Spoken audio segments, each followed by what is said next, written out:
Sebuah video pengepungan yang dilakukan polisi terhadap pengemudi mobil Innova viral di media sosial. Video berdurasi 1 menit 16 detik itu salah satunya diunggah oleh akun Instagram @jurnalis169. Dalam keterangan video, peristiwa itu disebutkan terjadi di daerah Kedoya, Jakarta Barat pada Minggu 14 Februari 2021.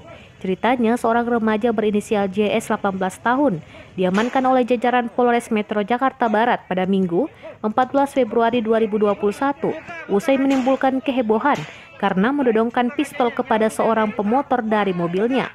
Setelah ditelusuri, ternyata pistol tersebut adalah pistol mainan yang dibeli oleh JS secara daring dengan harga 15.000. Pistolnya mainan, bukan airsoft gun, ujar Kanit Resmob Satreskrim Polres Metro Jakarta Barat Ibtu Afrilendi kepada awak media pada Minggu malam. Pihak kepolisian masih mendalami motif JS membawa senjata mainan itu.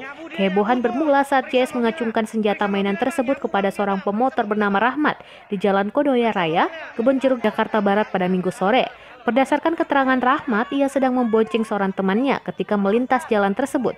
Kemudian mobil yang sedang dikendarai JS tiba-tiba hampir menyerempet Rahmat. Sontak Rahmat mengejar JS untuk menegur. Pada kali kedua Rahmat mengetuk kaca mobil JS, pelaku langsung membuka kaca sambil menodongkan pistol ke arah teman Rahmat. Kemudian pemotor lain yang mengemudikan kendaraannya di belakang Rahmat menyaksikan kejadian itu. Pengendara tersebut meminta Rahmat untuk kembali mengejar mobil JS. Mendapat bantuan, Rahmat kembali mengejar JS bersama pemotor lain tersebut.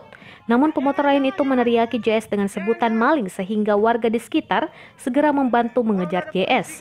Ketika dikepung dan diminta turun dari kendaraannya oleh warga, JS tak kunjung turun. Tak lama kemudian polisi pun datang.